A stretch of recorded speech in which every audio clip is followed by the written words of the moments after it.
Novedú Libros.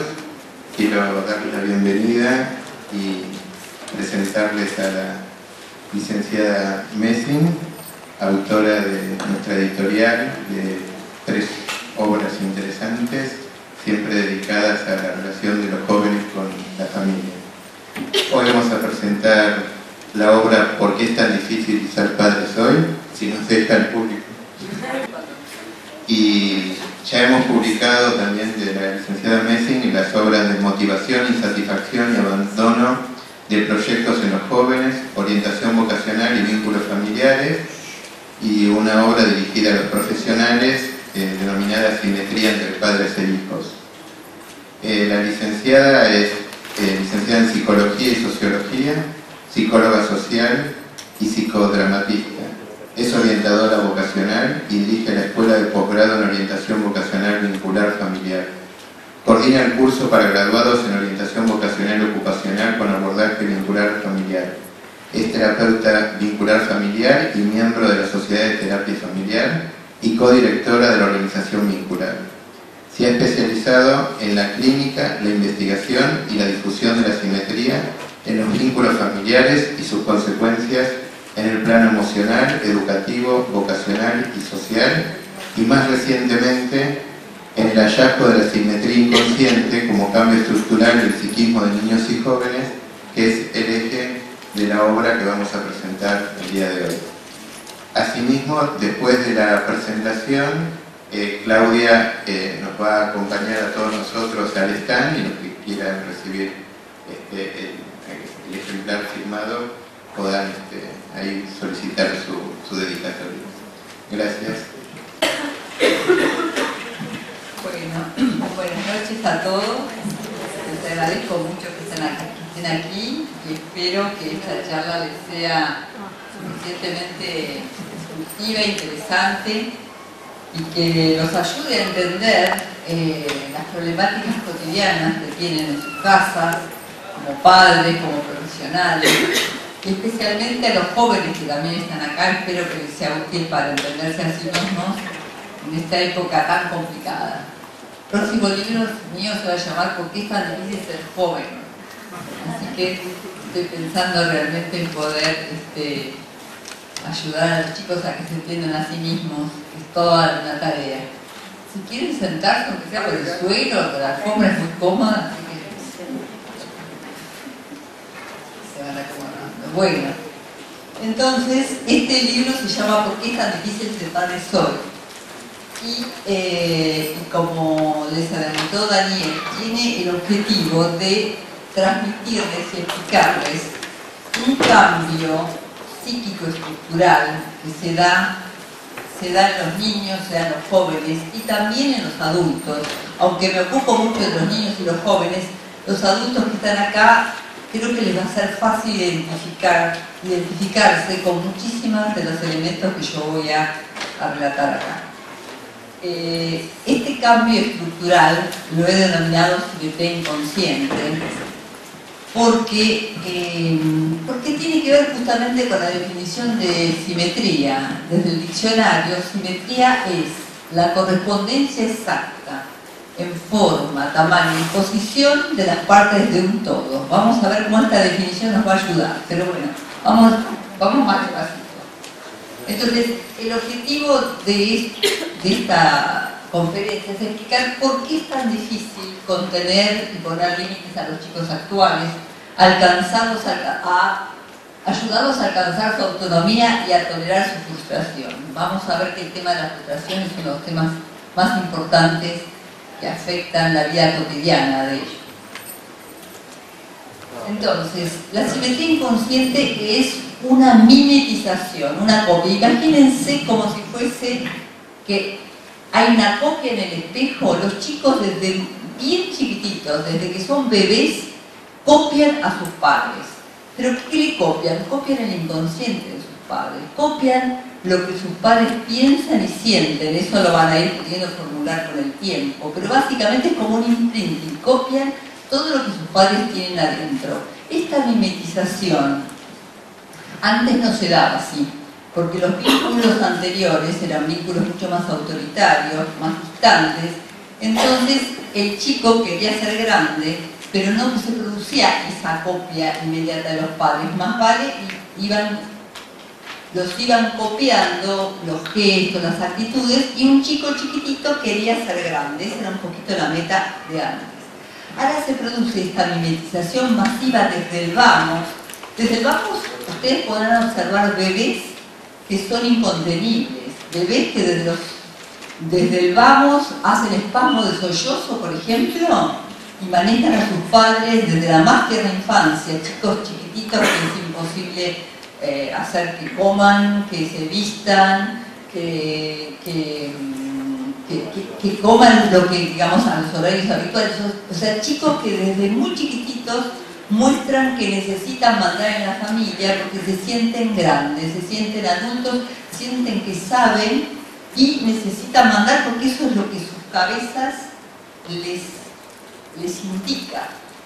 Lo que yo más quiero que se lleven de esta charla es entender que este cambio es absolutamente estructural y no intencional. El chico ve el mundo así y si manda en la casa es porque cree fervientemente que esa es la verdad, que lo que él siente y vive tiene que ser así, o sea, no hay duda. Esta falta de duda es lo que hace tan difícil para los padres manejar esa situación, porque se encuentran con chiquitos con una firmeza en sus convicciones, con una fuerza en lo que piensan y sienten, que dicen, bueno, ¿qué hago con esto? ¿Qué hago con esta situación? ¿Qué hago con este chico que es inamovible en sus pensamientos, en sus sentimientos y en sus opiniones? Bueno, esto es porque el chico confía absolutamente en lo que percibe del mundo y no duda.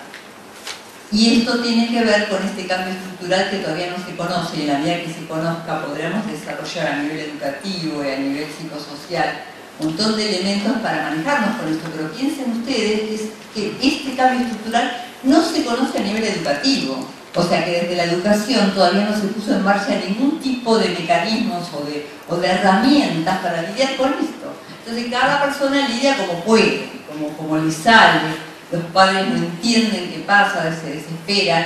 En general tienden a recurrir al autoritarismo, sobre todo bombardeados por la propaganda y las permanentes alusiones de los medios de comunicación, hablándole que tienen que poner límites, Claro, pero poner límites a un chico simétrico de ahora no tiene nada que ver con poner límites como se ponían límites antes. Antes era muy fácil poner límites. Había una autoridad en el mundo externo que avalaba la autoridad de los padres, había un orden, había creencias en un montón de cosas que ahora no existen.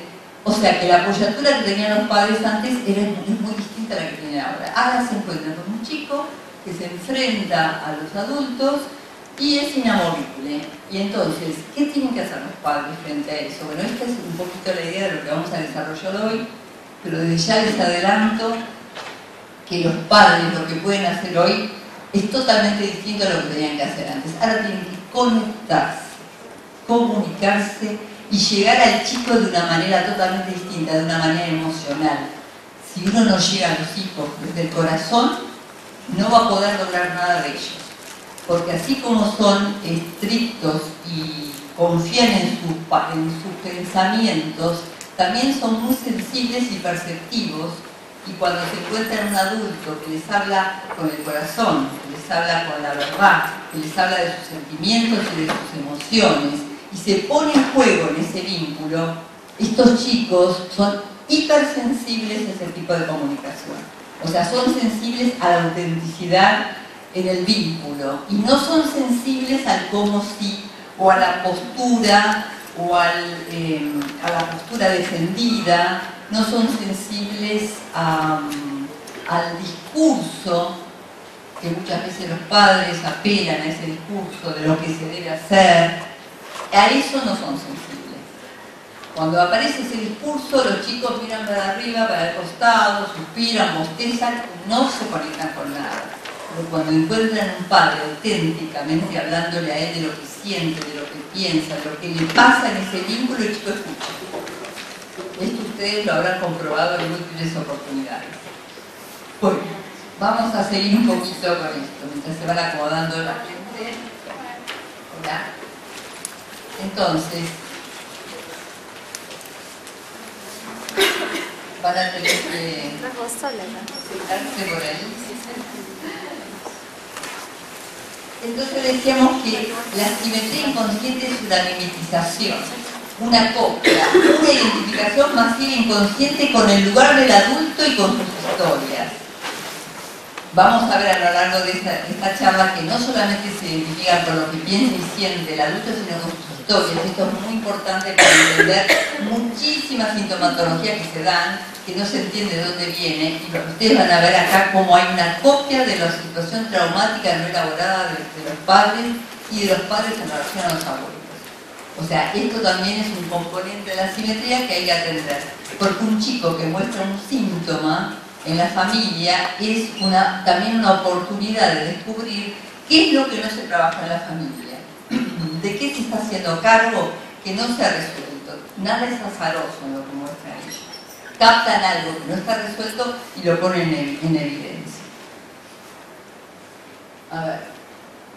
Entonces, los niños y jóvenes muestran desde la más tierna infancia una posición de paridad con el adulto, de pseudo-adultez y autosuficiencia imaginarias, de completud, saber y poder que los deja solos interiormente, sin apoyos internos, como pares o por encima de los adultos. Yo voy desarrollando esto de a poquito para que se entienda, si no son un montón de palabras difíciles. A ver, vamos a empezar por la autosuficiencia. O sea, un chico puede sentirse absolutamente autosuficiente a un nivel emocional y ser absolutamente dependiente de la vida cotidiana. Parece una paradoja, ¿no? Pero no es una paradoja. Porque el chico es dependiente de la vida cotidiana porque no se terminó de individuar, no termina de ser una persona totalmente autónoma, cuenta con sus padres como si fuese su brazo o su pierna. Entonces, a nivel cotidiano necesita que su brazo o su pierna le ejecute lo que necesita, porque no se terminó de individuar. La simetría produce esta copia, pero no se produce un corte suficiente entre ellos y los padres. Entonces es natural que dispongan de los padres. Y la autosuficiencia a nivel emocional tiene que ver con esta idea de completud que tienen, donde creen que pueden solos. ¿Cómo se pone en evidencia cuando un padre trata de aconsejar, trata de decir lo que piensa? Se sienten profundamente vulnerados. O sea, no aceptan que necesiten demasiadas opiniones de los padres. Y esto genera una contradicción a nivel cotidiano formidable, porque obviamente que toda persona necesita aprender y necesita recomendaciones de sus padres, pero se encuentran los padres con un chico que es muy reactivo a estas opiniones. ¿Por qué? Porque se siente... A ver si encontramos un lugar.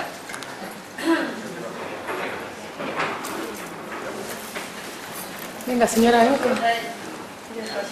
Una persona interesada en los vínculos.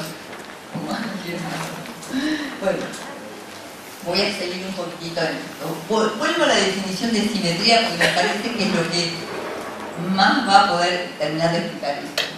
Simetría, entonces, es la correspondencia exacta en forma, tamaño y posición de las partes de un todo. Entonces, los chicos sienten que tienen el mismo tamaño, la misma forma y posición que sus padres, pero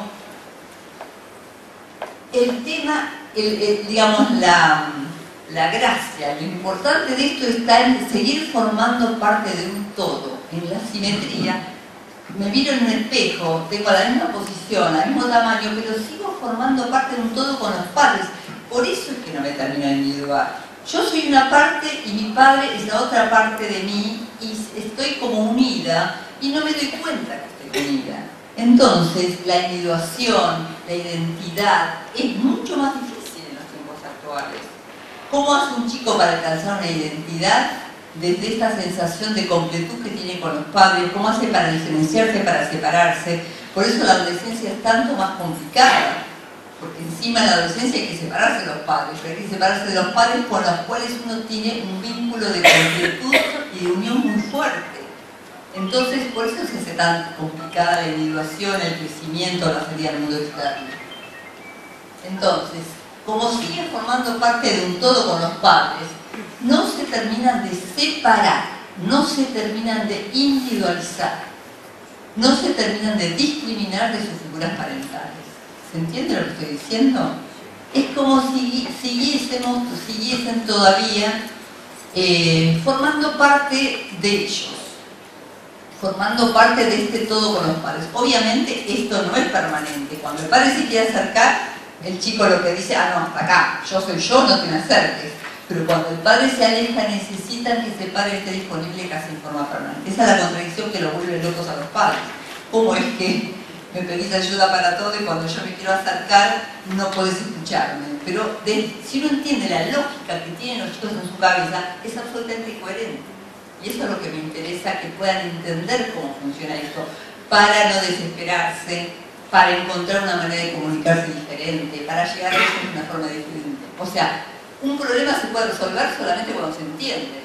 Recién cuando se empieza a entender esto, creo que es una herramienta fabulosa para empezar a serenarse, a comunicarse de otra manera. Entonces, como siguen formando parte de un todo, falla la discriminación yo no yo. ¿Qué quiere decir la discriminación yo no yo? Entre yo y el otro, si formo parte de un todo, no hay una diferencia muy grande. Por eso pueden disponer de los padres, de su tiempo, de la casa, del hogar como si fuese propio, y del otro en general. No hay una buena diferenciación yo no yo. Y esto, bueno, genera cantidad de problemas. Hoy leía un error en el diario del chico que le pegó con un bate de béisbol al otro y lo mató. Y lo llevaron, bueno, le dieron 24 años, pero de prisión. Vieron el comentario del chico, a cualquiera le puede pasar. Eso es lo que dijo. O sea, no hay un registro del otro. Y esto es una cosa que obviamente en algunas situaciones se hace gravísimo. Pero hay que entender que tiene que ver con este cambio estructural. Disponen del otro porque no lo registran como diferente. Está el otro, pero no es alguien diferente. Es alguien que tiene que pensar como yo pienso, tiene que sentir como yo siento. Me cuesta mucho entender que hay una diferencia entre cómo piensa el otro y cómo pienso yo. Básicamente se piensa que todo el mundo piensa como uno. Y en cuanto un chico encuentra que los padres no lo validan en su percepción, no entienden lo que está pensando, inmediatamente se enojan y se frustran. Porque esperan que encontrar una correspondencia exacta con lo que están pensando y sintiendo. ¿Se va entendiendo? Vamos. Entonces, esta idea de formar parte de un todo es lo que introduce tanta confusión en la comunicación. Yo necesito que el otro me devuelva en espejo exactamente lo que yo estoy sintiendo. Esto también se da a nivel social. Los chicos van a la escuela y tienen que encontrar por parte de sus amiguitos una correspondencia exacta con lo que están sintiendo y pensando. Y si no, se sienten profundamente vulnerados. Entonces necesitan que el mundo les devuelva, que todo el mundo les devuelva exactamente una aceptación inmediata. Si no hay aceptación inmediata, se produce una gran frustración, un gran enojo. Porque ustedes, y sobre todo le digo a los que son más grandes, imagínense lo que es estar esperando esa respuesta confirmatoria y no encontrarla. Es desesperante. Si vos pensás que el mundo le tiene que corresponder y no me corresponde, la frustración es muy grande. Y esto es lo que quiero que entiendan. Porque si uno empieza a entender cómo funciona la mente de los chicos y de nuestros hijos y de los alumnos, etc., no se va a poner tan mal. Entonces, tienen que saber que ellos esperan esa correspondencia y si no, se frustran masivamente. Y se frustran porque su cabeza les dice eso. No porque sean tan raros, digamos, sino su cabeza les dice que tienen que encontrar esa coincidencia. Entonces, el adulto es el que tiene que saber que esto ocurre y ayudarlos a tolerar esa frustración de la manera más amorosa posible. Obviamente hay que usar todos los recursos del amor mientras se puede, después hay otro tipo de recursos cuando el diálogo no es posible, pero que también tiene que ver con el amor, tiene que ver con poder cortar el rostro cuando no hay comunicación, tiene que ver con tomar distancia cuando no hay comunicación, pero fundamentalmente el recurso más importante sigue siendo el recurso afectivo, de entender a ese chico que tenemos delante y entender por qué lo hace y no brotarnos. Si Si nos brotamos, lo confirmamos en este mundo, en este lugar donde no es posible la comunicación. Donde los padres son inaccesibles, no me entienden. Sigamos. A ver, copian a los padres. Que copien a los padres significa que se mimetizan con ellos, pero a la vez no los pueden terminar de internalizar. Y esto es otro aspecto muy importante, que tiene que ver con el miedo a la salida del mundo externo, con los temores profundos que tienen en la escuela, cuando tienen que dar un examen, cuando tienen que iniciar un trabajo. O sea, así como pueden ser absolutamente adultos y sentir que saben todo, de repente frente a una situación donde tienen que exponerse, se minimizan, se aterrorizan, se asustan, vuelven para la casa. De repente un chico puede no querer ir de campamento porque no puede dejar la casa, está pegado con los padres. Todas estas cosas pasan, ¿por qué? Porque en la mimetización no hay internalización de los padres como figuras protectoras. Hay copia, pero no lo llevan dentro.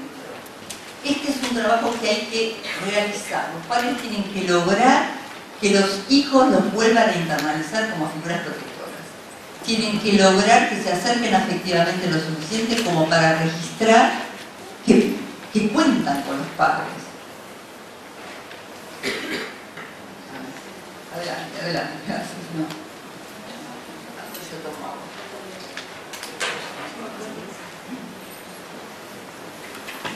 Entonces, si yo no puedo terminar de internalizar a mis padres, los necesito permanentemente cerca. Esto es muy importante en la adaptación de los chicos al jardín. En cuanto el chico pierde de vista al padre, puede entrar en un acceso de abandono masivo. ¿Por qué? Porque no lo tiene suficientemente internalizado y el padre tiene que saber esto y trabajar para lograr esa internalización. Por eso les cuesta tanto cualquier cosa que tenga que ver con hacer una tarea externa, con la madurez, con estudiar, con exponerse de muchas maneras.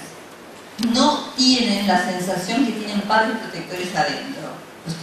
Pueden tener el mejor vínculo, el mejor de los vínculos, pero internalizar a los padres es otra tarea, otro trabajo, que obviamente se va logrando en muchas familias, porque muchas familias trabajan amorosamente con sus hijos permanentemente, pero hay que estar muy atento a eso, porque no es tan fácil y muchos permanecen en estado de soledad interior, aunque parezca que tienen el mejor de los vínculos. ¿Ustedes lo ven esto? ¿Alguien entiende de qué estoy hablando? Más o menos. Hay uno por ahí, uno chiquito, sí, qué divino, qué bueno. Así que te sentís solo a veces. Mirá vos, qué bárbaro. ¿Sí? Es así. Por más vínculo que tengan, se pueden sentir tremendamente solos. Entonces, el gran trabajo es lograr que... ¿Alguien más lo ve eso? Sí. Bueno. ¿En tus hijos o en vos? En tus hijos. Ah, bueno. Sí, es así. Entonces, hay muchas cosas que pueden hacer los padres en esta situación, obviamente, para hacer que los chicos se sientan acompañados. Pero básicamente, hacerles notar que están acompañados. Uno puede abrazar a un hijo y esto es bárbaro, pero tiene que abrazarlo y también hacerle sentir que está siendo acompañado. Cada vez que un padre resuelve algo de un hijo, tiene que hacerle notar que está siendo acompañado. Parece redundante lo que digo, pero es absolutamente importante hacerle sentir al chico que está siendo acompañado, que recibió algo de los padres, que los padres están con él. Incluso hay un ejercicio maravilloso con los chicos que hago mucho, que es que los padres abracen a sus hijos, que después cierren los ojos los chicos y que traten de evocar el abrazo de los padres, que traten de ver si pueden reconstruirlos en su mente, si pueden recordar ese afecto y esa emoción, para que vayan afuera con esta sensación de acompañamiento. Parece una tontería lo que digo, pero genera un efecto maravilloso de acompañamiento. Es un trabajo que hay que hacer. ¿Sí? No me voy a referir exactamente a esto, sino para manifestar que en este momento yo estoy tratando de aprender a ser abuela. Y Y además quiero recomendar una película maravillosa de Roman Polanski que se llama Un Dios Salvaje. Voy a ser breve en el comentario. Dos chicos están en un parque jugando. De repente se pelean, uno le da a otro en el ojo, le rompe un diente y no se sabe qué va a pasar con ese ojo. Si la historia hubiera seguido entre esos dos adolescentes no pasaba nada, pero los padres se enteraron y ahí empieza la historia entre los padres, matándose entre ellos, del comienzo al fin de la película. Vamos a ver la película. Bueno, continúo un poquito. Entonces, quiero hablar un poquitito de la idea de completud. Esta situación de seguir formando parte del todo con los padres les produce una vivencia imaginaria de completud. ¿Qué quiere decir la completud? Quiere decir que el ser humano no necesita nada, no tiene límites, no tiene limitaciones, es perfecto, puede alcanzar la perfección, puede alcanzar el todo. O sea, es muy importante que perciban que los chicos tienen en su cabeza la idea de completud, donde el límite no existe. Entonces, ¿qué pasa cuando se encuentran con el límite? Se sienten lo peor, se sienten defectuosos, se sienten fallados. O sea, en vez de entender que el límite y el error es parte de la vida cotidiana, de lo común que todos vivimos, se vive de una manera muchísimo más frustrante, porque se parte de la idea de completud. Si el ser humano puede todo y yo no puedo, soy lo peor. Si algo no sale bien, soy lo peor. ¿Por qué? Porque todos seguro que pueden. Porque los demás sí alcanzan la completud. Soy yo que estoy fallado y no puedo. Esta idea es torturante. Es torturante y es mortificante porque los hace vivir permanentemente compitiendo, comparando con lo que fantasean que es la completud de los otros. Y los hace sufrir de una manera extraordinaria. Por eso digo que ser joven hoy es mucho más difícil que antes, en muchos aspectos. Obviamente en otros tiene unas facilidades impresionantes, pero estas ideas les producen una cierta rigidez en su cabeza que generan, adelante, que generan estas consecuencias. Hola, no te preocupes, no te preocupes. Entonces, se tiene una vivencia imaginaria de omnipotencia. Omnipotencia es que todo se puede, o se podría o debería poder. Así es el asunto. Yo debería poder todo, debería poder saber todo, ya. Además, sí que medie un proceso de aprendizaje. La simetría les trae la idea de que ya deben saber y poder todo. Y esto es terriblemente angustiante, porque en cuanto no es ya, es nunca. Pasan del ya al nunca a una velocidad total. Porque si yo no lo sé inmediatamente, que si ya nunca lo voy a saber. No estoy preparado para. De completud, saber y poder. Bueno. Entonces, como sienten que deberían poderlo todo, no soportan ni registran los límites y limitaciones de la realidad. Cuando digo no soportan, esta es la famosa intolerancia a la frustración.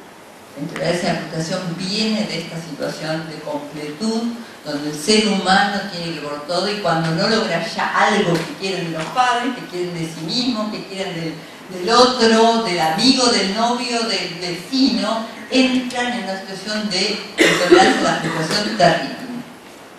Esto es lo que es importante que los padres entiendan para que puedan intervenir, para que puedan calmarlos, para que puedan explicarles que la vida no es así, que no existe ni la completud, ni la perfección, ni la omnipotencia.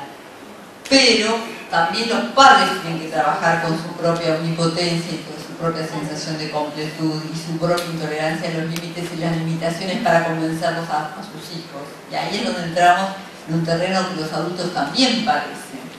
A los adultos también les cuesta muchísimas veces aceptar los límites y limitaciones de sus hijos. También los vive de una manera muy torturante. También se manejan en algún punto con esta idea de que no puede ser lo que está pasando. Entonces, bueno, los hijos obligan a un gran cambio en los adultos. Y esta es lo maravilloso de la simetría.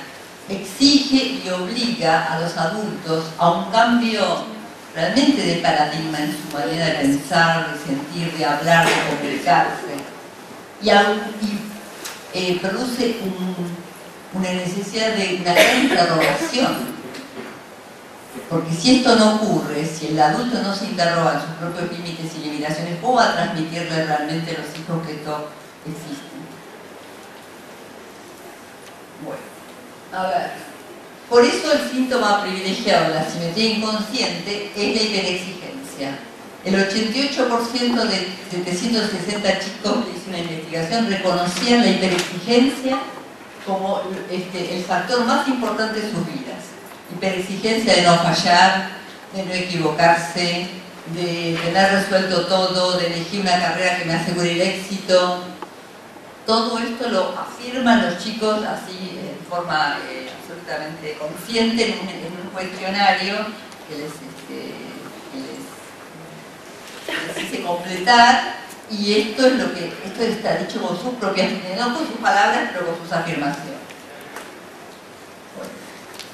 Bueno, voy a meterme a detallar un poquito más las consecuencias. Y si están muy abrumados, ¿cómo vamos? ¿Vamos bien? ¿Podemos seguir? ¿Sí? Bueno. Entonces, ya hablamos de la hiperexigencia consigo mismo y hacia los demás. La misma hiperexigencia que tienen con ellos, la tienen obviamente hacia el otro, porque creen que el otro también está completo, que entiende ya lo que ellos piensan. Como se manejan con esta cosa donde el otro no es diferente a uno mismo, si el otro no entiende lo que yo estoy diciendo, se irritan profundamente. ¿Cómo no se da cuenta? ¿Cómo no se dan cuenta que yo ya esto ya lo sé, que ya me lo dijiste? O sea, la hiperexigencia es con uno y con el otro en forma paralela y simultánea. Impaciencia, estrés, intolerancia a la frustración. El estrés es una cosa terrible en los chicos. Desde chiquititos se estresan, tienen hipertensión, dolor de cabeza antes de ir a la escuela, tienen que saber antes de aprender. Del primer día de clase ya empiezan, no pueden dormir porque ya tenían que saber, tienen que ir a la clase el primer día de escuela sabiendo. La maestra se va a tomar para ver si saben. Esta es una fantasía muy fuerte. La fantasía de la completud implica que uno tiene que saber y poder ya sin aprender. El aprendizaje es algo que tiene que venir por ósmosis, o sea, tiene que venir inmediato. Si no viene inmediato, no sirve. Es demasiado frustrante. Porque, a ver, les cuesta tanto la perseverancia en el estudio por lo frustrante que significa para ellos tolerar la frustración, medio redundante lo que estoy diciendo, pero es así. Antes no era tan frustrante un error, más o menos vivíamos con el error, no era una situación tan terrible. Ahora es terrible tolerar el error, por este cambio estructural, por esta idea donde todo se puede.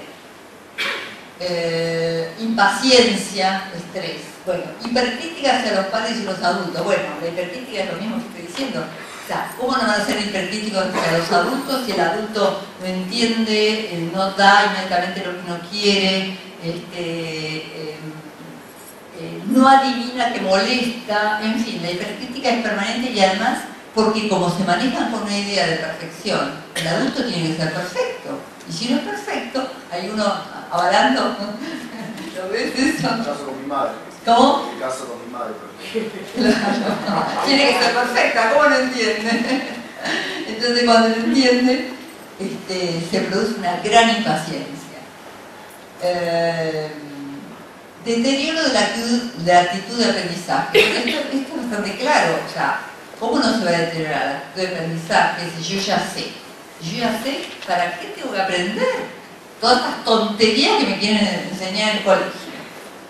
¿Para qué tengo que aprender esto? ¿Para qué me sirve? Aquellos que no entienden para qué les sirve en forma inmediata y operativa, no lo pueden, ni siquiera muchos lo intentan. Por eso hay muchas universidades, por ejemplo, que se han avivado mucho de esto y hacen, por ejemplo, la Universidad de Palermo, todo un abordaje totalmente práctico y operativo donde no los dejan a los chicos, o sea, manejan la intolerancia a la frustración de los chicos muy bien porque los hacen directamente ir a la práctica.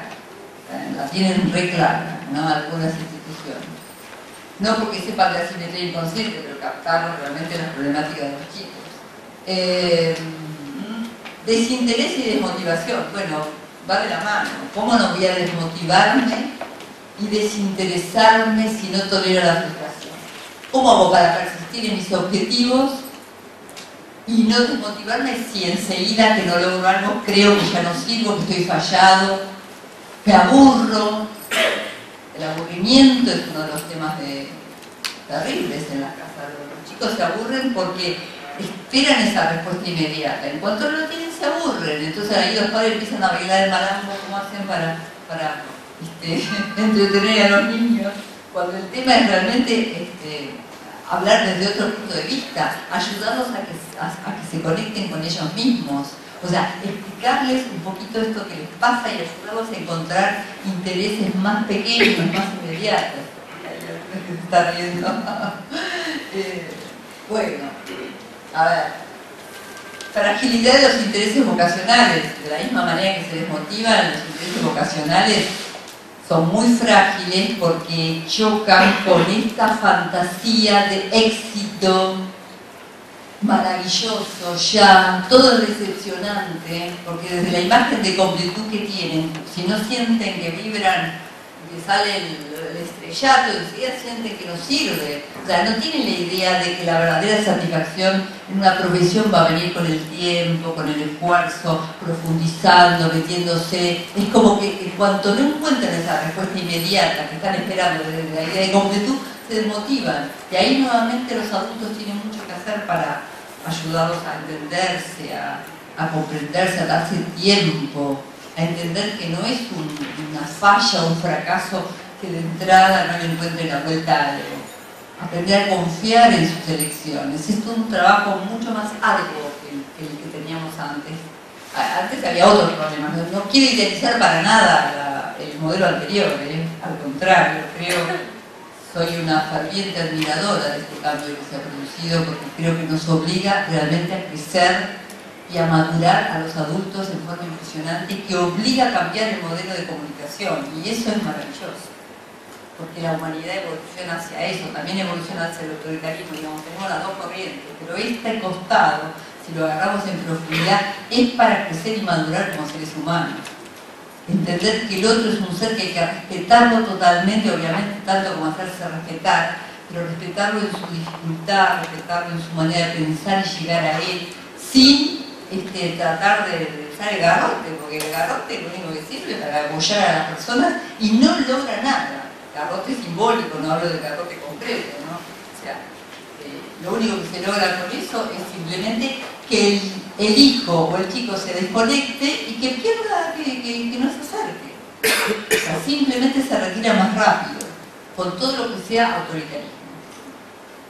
Porque además tiene inoculado nuestra propia alergia al autoritarismo. Entonces, en cuanto huelen algo autoritario, ya tienen ¿cómo se llama?, inoculado nuestras defensas y nos expulsan al minuto y medio de chicos divinos. Mamá, ¿por qué hablas así? Hay pibes que son geniales. Mamá, tranquilízate, no te pongas nerviosa, ¿por qué no hablas tranquilo? Entonces el padre queda totalmente descolocado frente al monstruito que le mostró que estaba descontrolado. Por otro lado, obviamente, está muy calmo a veces, en otros momentos es inaccesible. Son brillantes para mostrarle a los padres que están equivocados. Brillantes para encontrar el punto donde el padre se equivoca. Porque además nos leen la mente, nos perciben en el corazón, saben lo que sentimos y pensamos, entonces nos hace una descripción perfecta de nosotros mismos. Entonces, ojo, es complicado esto, no estoy diciendo que es sencillo, pero estoy absolutamente convencida que entender la simetría nos da una herramienta y nos posiciona en otro lugar que el que estábamos antes, aún con la dificultad que esto trae. Entonces, sigamos. Desconexión emocional. Esto me voy a detener un cachito porque es importante. En la adolescencia, cuando llega la adolescencia, la tremenda cercanía con los padres, esa cosa de estar tan cerca de ellos, ser un igual con ellos, copiarlos tanto, produce una necesidad de desconexión emocional, porque es la única herramienta que encuentran para separarse. O sea, si yo estoy tan cerca y soy un igual que mis padres en mi cabeza, ¿cómo hago para para transitar mi adolescencia? ¿Cómo hago para individuarme? ¿Cómo hago para ser yo mismo? Me desconecto. Entonces tenemos las adolescencias de los 14, 13, 14 años, los chicos en la computadora y los padres desesperados, autistas, totalmente desconectados, porque es la forma que encuentran para poder, ¿para qué? Para tener una distancia de los padres. La desconexión emocional es el recurso, uno de los recursos fundamentales para encontrar una distancia con los padres. Lo que pasa es que la desconexión emocional, si no se trabaja, si no se hace algo en eso, genera un montón de consecuencias negativas. Si yo estoy desconectado de mis padres, estoy desconectado de mí mismo, desconectado del mundo de la afuera, desconectado de mis intereses vocacionales, desconectado de la vida. ¿Y qué hago cuando estoy desconectado de la vida? Como alcohol, manejo, recurro a la velocidad, a relaciones simbióticas, o sea, me corto, trato de sentir de alguna manera la vida, algo que me saque de la desconexión emocional. La desconexión emocional es muy tremenda en la adolescencia y tiene que ver incluso con las cosas horribles que se hacen los chicos entre sí, con el famoso bullying. El bullying tiene todo que ver con eso. Si un chico tuviese registro de lo que le está haciendo a otro, no lo haría. ¿Sabe lo que es el bullying? La burla al otro, el acoso. El acoso tiene que ver con que los chicos están tan desconectados de sí mismos que no registran que es realmente una cosa violenta la que están haciendo con el otro.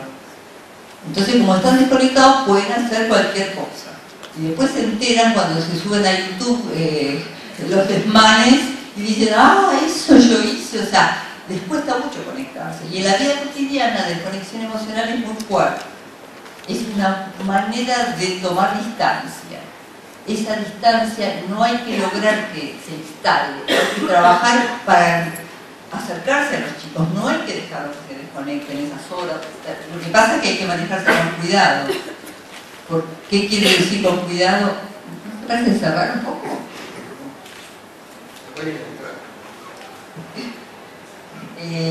¿Qué quiere decir acercarse con cuidado? Quiere decirse que un chico en la adolescencia tiene necesidad de intimidad. La asimetría los hace sentirse muy vulnerables al acercamiento brusco de los padres. O sea, el padre tiene que acercarse con cuidado porque el adolescente simétrico se siente profundamente invadido ante el menor acercamiento de los padres. Está el chico de su habitación. El padre entra y quiere imponer las reglas de cultura de la casa. Entonces el chico se siente profundamente invadido y violentado. Pero el padre tiene que acceder. Él tiene que acceder con cuidado. Si accede con cuidado, transmitiéndole su necesidad, va a encontrar otra respuesta. Si accede en forma brusca, se va a sentir invadido y el chico lo va a expulsar. Entonces hay que acceder con cuidado porque uno entienda la vulnerabilidad de los chicos al acercamiento. Porque imagínense, yo estoy pegado con mis padres, soy un adulto igual que ellos, y mi padre se acerca, mi padre o mi madre. Es como si, vinieran los invasores de repente. ¿Se entiende? Como no hay esa individuación, no hay esa barrera protectora, hay que acercarse con cuidado. Y esto alivia muchísimo la situación. Alivia muchísimo la situación de persecución y alivia esta cosa tan horrible que se ve cotidianamente, que es la expulsión que hace el joven del adulto. Donde el padre se siente, pero esperá, yo te quiero levantar la ventana, me encuentro con alguien que me expulsa. Bueno, si se entiende esto, creo que uno puede arrimarse de otra manera. Bueno, la búsqueda de emociones fuertes tiene que ver con la desconexión. Las conductas fóbicas frente a la carrera y el estudio. La fobia es la enfermedad de nuestro tiempo.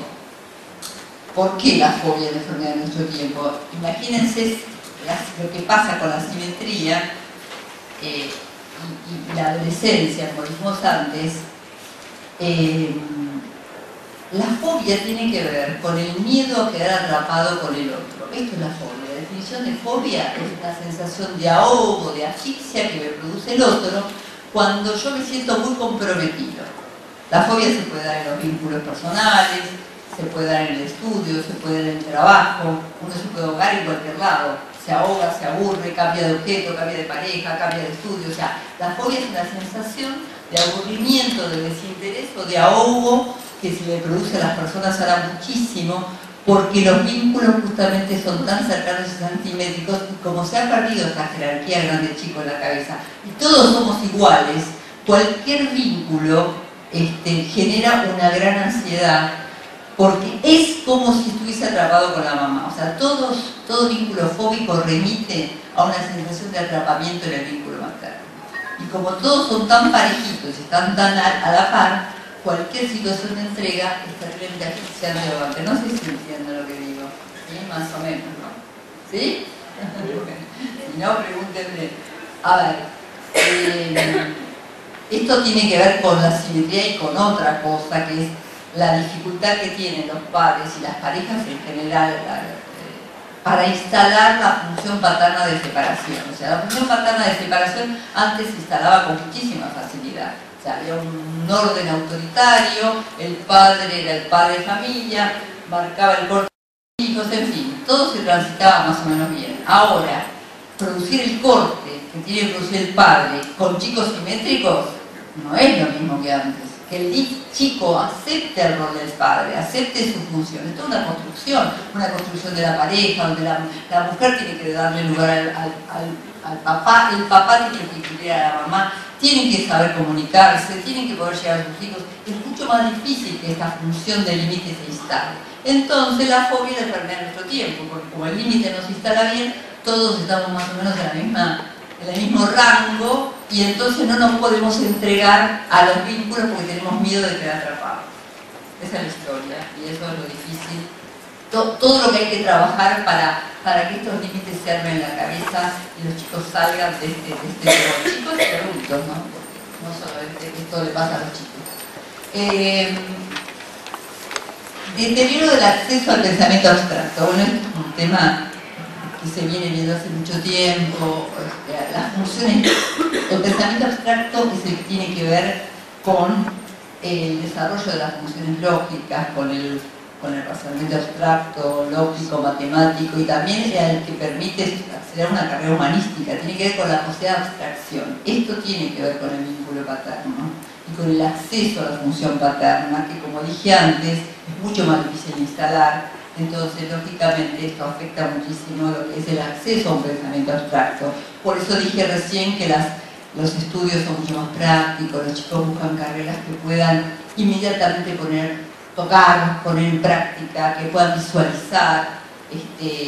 Por eso las carreras, por eso es tan difícil acceder a carreras como ingeniería, por eso se reduce tanto la matrícula, por más que paguen y den becas, los chicos cada vez menos tienen interés en ese tipo de carreras y cada vez más necesitan esto del pensamiento concreto, práctico, operativo, para poder motivarse e interesarse.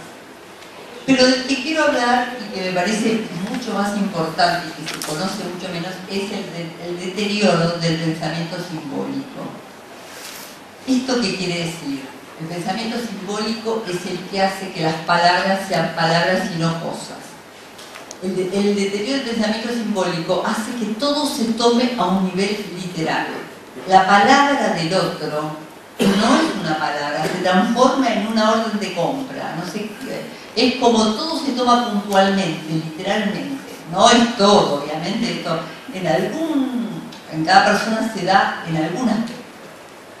Pero se da, en algún lugar se da lo que le dijo la amiguita en el colegio, lo que me dijo mi papá, lo que me dijo mi mamá, lo que dijo el novio, lo que dijo el profesor. O sea, se toma la palabra del otro de una manera literal, puntual, como si fuese un ladrillo que te tira por la cabeza, y no una palabra. Entonces, esta falla en el pensamiento simbólico crea muchísima violencia, muchísimos malentendidos, y tiene todo que ver con el tema del bullying también,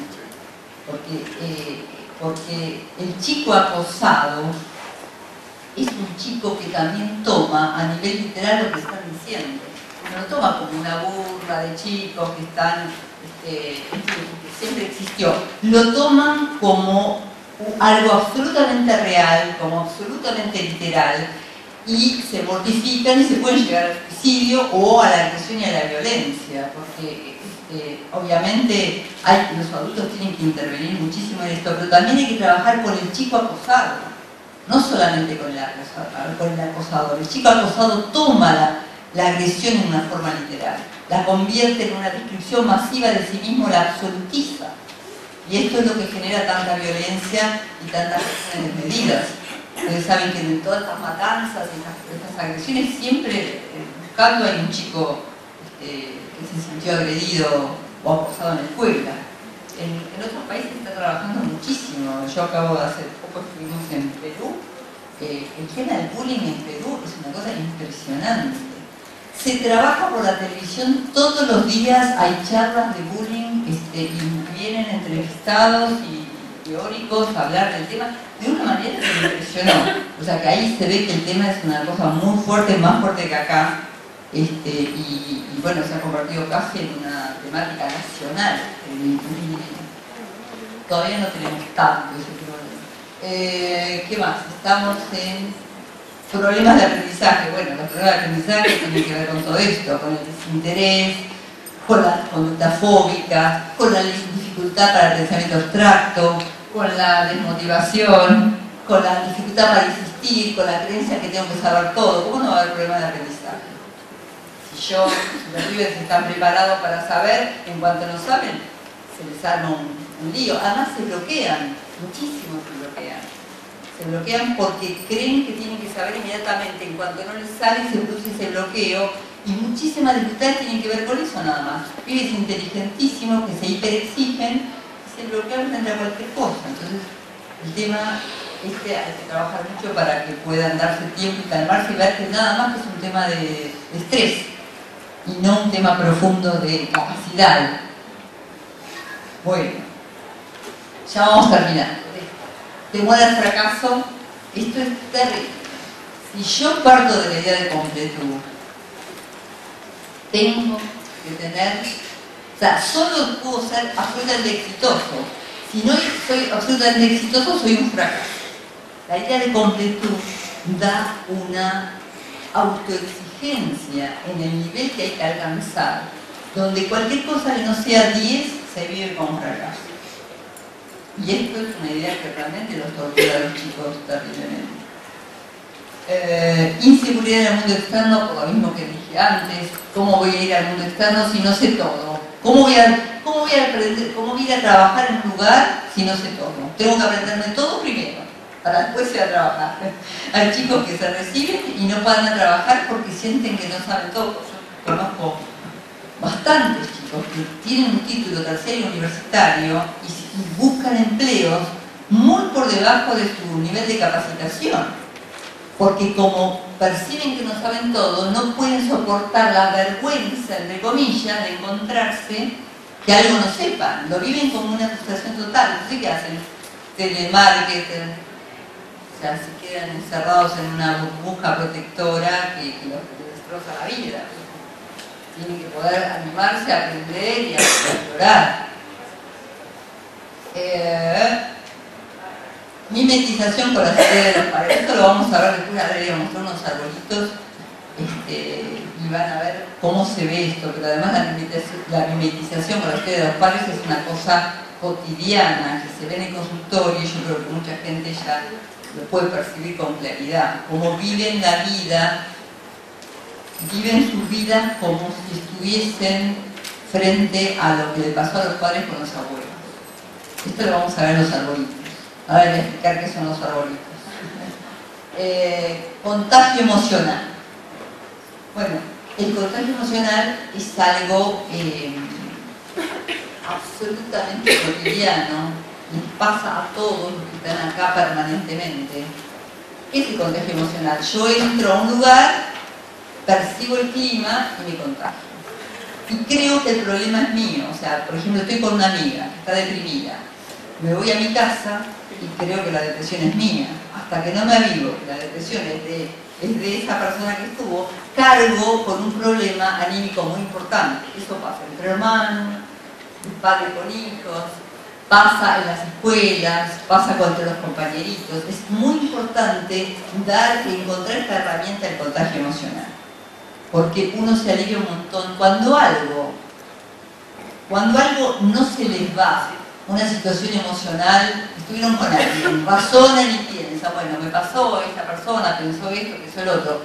Cuando no se te va la sensación es porque estás contagiado emocionalmente. Cuando a pesar de entender la situación no se te va tu estado emocional negativo, es porque estás contagiado de otro.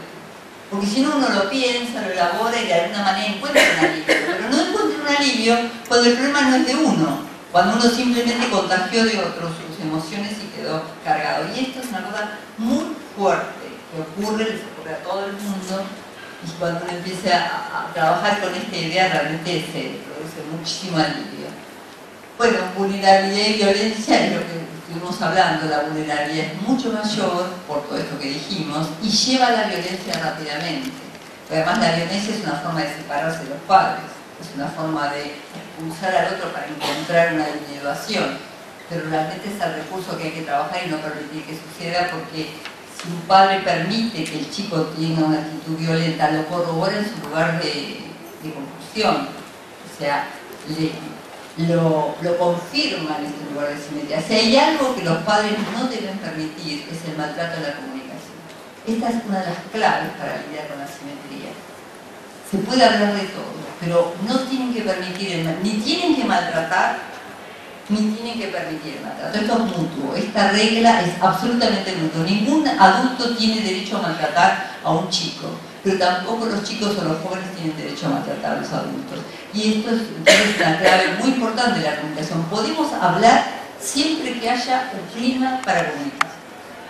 Si hay clima para comunicarnos y podemos escuchar, no vamos a hablar. Si no, no hay que hablar. No hay que hablar cuando hay maltrato en la comunicación. Es una regla de oro. Porque los confirmamos en que todo vale, que el maltrato es posible, los confirmamos como adultos. Entonces, sencillamente, si no se puede hablar, no se habla. Y listo. Se habla cuando uno puede hablar. Cuando se retoma la comunicación, cuando existe la posibilidad de entenderse. Parece sencillo, después en la vida cotidiana no es tan sencillo, pero hay que laburar para que esto sea así, para que uno pueda realmente comunicarse cuando hay escucha. Porque ¿para qué se va a comunicar cuando nosotros con Benjamín siempre decimos que los adultos, si pudieran ladrar, se llevaría mucho mejor cuando están enojados? Porque en vez de, si ladrar, estaría claro que se están descargando del enojo, pero en vez de ladrar, dicen cosas horribles, hieren al otro, una cosa que después se arrepienten y sienten que se quieren matar de lo que dijeron. Bueno, entonces, cuando uno está enojado, no hay que hablar. Y si no habla, esto trae una gran... es un orden para poder... No, descargar la bronca. Andate a agarrar una almohadona, agarrar una raqueta a la cama, le pegás. Te descargas la bronca. Cuando estás tranquilo, volvé a hablar. Porque si no, te descargas tu enojo con el otro. Y no es una comunicación, es una descarga. En el enojo lo único que hay es una descarga, que no es lo mismo que la justa indignación. Hay situaciones donde uno tiene que hablar de la justa indignación. Pero la descarga de furia en el otro, lo único que hace es aplastar al otro y no genera ningún tipo de comunicación. Si estás muy enojado, alivia tu enojo y después hablar. Se le puede enseñar a los chicos, se le puede enseñar a los jóvenes y sobre todo tiene que hacerlo uno como adulto, para si no, no vamos a lograr nada. Solo porque con esto de la administración, con esto de la simetría, el chico nos lee, sabe lo que estamos pensando y en cuanto nosotros hacemos lo contrario a lo que decimos, perdemos totalmente de identidad. Por eso es que un padre que se descarga, que ladra, que se enoja, termina confirmando a los chicos como que al final, ¿qué autoridad si se vuelve loco? ¿Cómo voy a confiar en él que se vuelve loco? Entonces no hay que volverse loco, hay que tranquilizarse y hablar desde otro lugar, desde un lugar que no pueden entrar, aunque sean hechizos, se sientan por ahí. Bueno, bueno, les voy a contar,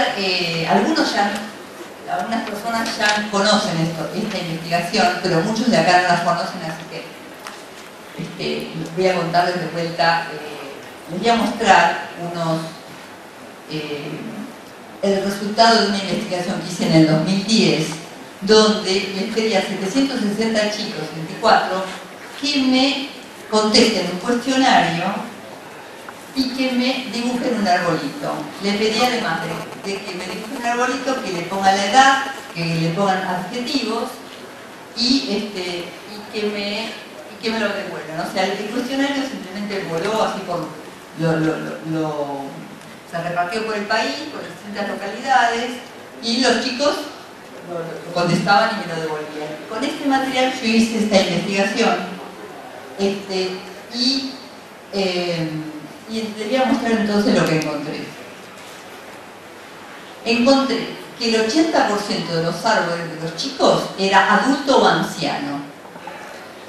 Como mi interés era mostrar que la simetría inconsciente se puede hablar, se puede percibir de alguna manera, y a través de porque el árbol es un elemento gráfico proyectivo que revela la percepción más inconsciente, más profunda de uno mismo. Entonces, el 80% de los árboles de los chicos son adultos o ancianos. Fíjense. 900 años, seco, vivo, ramificado. Momificado o ramificado. Bueno, el chico tiene 900 años, pero se hiperexige, no falla ni equivocarse, nada le interesa lo suficiente, se bloquea frente al estudio, es hipercrítico con los padres y necesita del alcohol y la velocidad para sentir. Las respuestas son las que ellos contestaron a su cuestionario, que está correlacionado con sus arbolitos. Por otro lado, ¿se acuerdan que yo les hablaba de la autosuficiencia imaginaria? La autosuficiencia imaginaria se ve en estos arbolitos que no tienen ningún apoyo, están volando en el aire. Una persona que está volando en el aire es totalmente autosuficiente, no tiene ni siquiera por qué afirmarse en la tierra. 40 años, grande, lindo y luminoso. Acá la edad no es tan grande, pero fíjense la vejez del árbol. ¿Por qué un chico tiene que tener una percepción inconsciente de sí mismo de alguien tan antiguo? Porque está mimetizado con algún abuelo.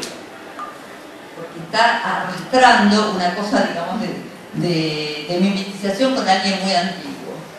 Fíjense, gordo, viejo y sabio. Yo les dije que los chicos se sienten en función de saber y poder, y se sienten que saben, entonces son sabios. Y bien arriba. Esto de bien arriba ahora le voy a aplicar. Esta chica es una chica de 7 años, que la conozco. Fíjense que la cabeza es un cerebro torturado. ¿Ven que es como un cerebro? Bueno, esa es la copa es la cabeza. Su cabeza está torturada y ella dice que se hiperexige de todas las formas, se siente desmotivada ante cualquier dificultad. Era de un extremo de autoexigencia. Esta chica me la traen los padres al consultorio porque me comentan que se sacó un 8 en vez de un 10 en un examen de inglés y la tuvieron que traer con ataque de angustia. Estaba haciendo un viaje en Londres, se enteró que sacó el 8, se brotó. Lo tuvieron que traer con ataque de angustia. De esto estamos hablando. Es el nivel de hiperexigencia. No es que todos son iguales, pero algunos sí sufren y padecen de la hiperexigencia de esta manera. También se puede observar en los adjetivos con los cuales describen a esos árboles, que son distorsionados o adultizados, y en las edades que adjudican al árbol. Fíjense este árbol que es impresionante.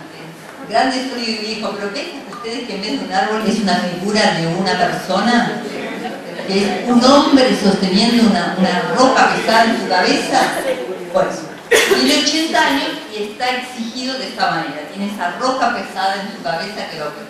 Obviamente que estudia sin interés, que está desconectado emocionalmente, que se hiperexige no fallar ni equivocarse en la elección de la carrera en los exámenes. O sea, no se puede elegir la carrera porque tiene que garantizar el éxito. Entonces el peso que tiene la carrera es tremendo. En vez de permitirse explorar, buscar, disfrutar, encontrarse con algo que no le guste, es la carrera para toda la vida y que tiene que garantizar el éxito.